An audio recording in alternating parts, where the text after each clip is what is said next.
According to a business class passenger, the pilots later announced that a hydraulic failure had been identified following an assessment by the maintenance team.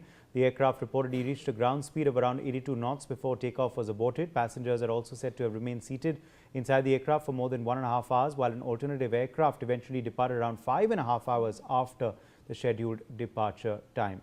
Rajiv Gambhir, in fact, is joining us. He was a passenger on board this A335 flight. Mr. Gambhir, thank you for speaking with us. What really happened on board your flight? What date was this incident from? And just describe to us what really happened when this aborted takeoff took place.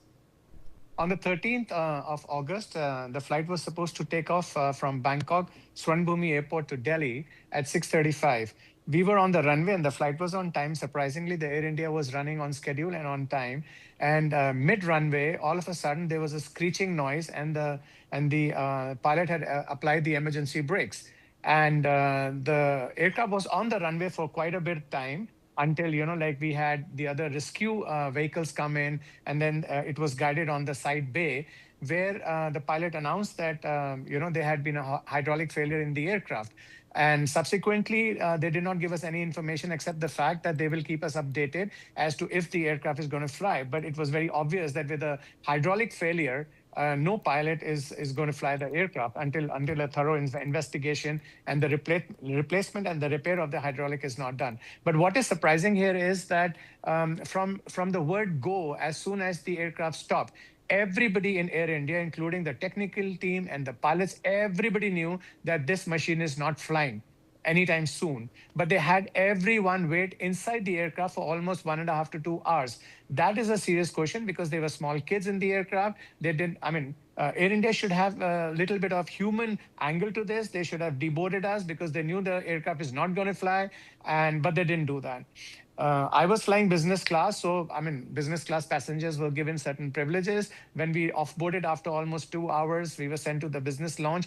But the economy class passengers probably had it tough because most of them were being still, seen running from one post to the other, one pillar to the other, trying to figure out what is the alternative flights that they're going to be getting. So it was a chaos at the Swarnbhumi airport. More important here is, of course, this is one flight, but if you will recollect, on the 4th of August, we had a similar, 3rd or 4th of August, we had a similar incidence of, again, Air India hydraulic system failures. Now, my concern here is, as a passenger, I would think that the DGCA should take a serious cognizance into this, try to figure out why Air India is having hydraulic failures. Why is it that Airbus 320 machines, which are considered to be pretty safe, and Indigo is the biggest operator of Airbuses in the world, why is it that Air India, in a short span of 2 weeks, another aircraft developed a hydraulic failure? So my apprehension is that this should be taken very seriously, and an investigation, not just by DGCA, even probably a national agency, investigating agency should take place, because I foresee that something financially, Air India is trying to, because in financial constraint and losses, they're trying to cut corners and they're trying to save money in maintenances. And somewhere down the line is going to cost gullible passengers their lives. Family members are going to lose their loved ones. So this is something very serious. It's not something like an aircraft has just been aborted from takeoff, but a serious investigation as to probably angles of corruption, financial mess that Air India is in, trying to cut the financial corners. That should be investigated. This is a very serious matter. Yes. Also, Mr. Gambhir, did you see any signs that perhaps something was wrong in your aircraft before that? You heard that screeching sound. Was it also quite concerning when that happened? Just describe what was going through your mind then. And did you see any faults or something that was wrong before the aborted takeoff took place on the runway? No. When the aircraft has started on the runway, there was a lot of vibration. But I guess sometimes these vibrations are normal when the aircraft is getting old. But there is nothing that would be of concern. But what was of concern was that the aircraft reached approximately 80 to 100 knots, and that is when the hydraulic failed. So imagine another 30 seconds into the flight, we would have been airborne. And in case in that situation something happened, it was a certain disaster. Everybody would have lost their lives because we would have just crashed. So yes, I mean, the Air India flights are not so smooth. They rattle a lot. For whatever reasons, I'm sure like Air Yes, India it's a needs to close look shave. into No, it's a that. close shave as you're telling us. It's a close shave with you all, of course, almost airborne and stopping just on the runway, of course. Now, what happened next then? I think you took your flight back to Delhi finally 5.5 hours later, and it was obviously a different aircraft?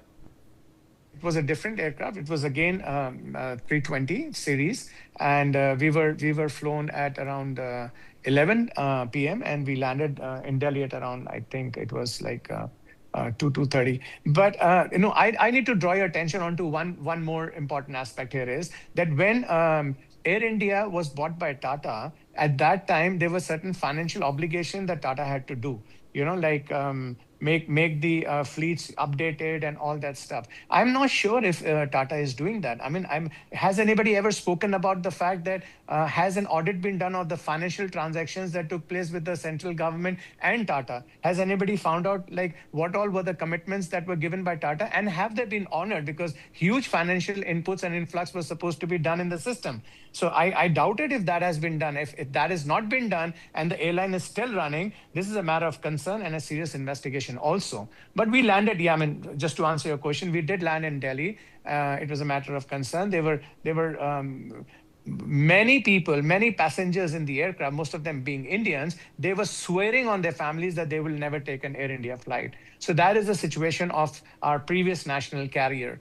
And again, a matter of concern and a close shave, very close shave for everyone. I thank God that everybody's safe, Yes. and we reached our families No, in absolutely. one But serious piece. questions have certainly emerged that Air India must answer. Thank you very much, Mr. Gambhir, for joining us with your perspective on this story. More breaking news also now coming in this hour. A Delhi woman has alleged she was forced to jump from a moving Rapido bike after the driver allegedly took an unfamiliar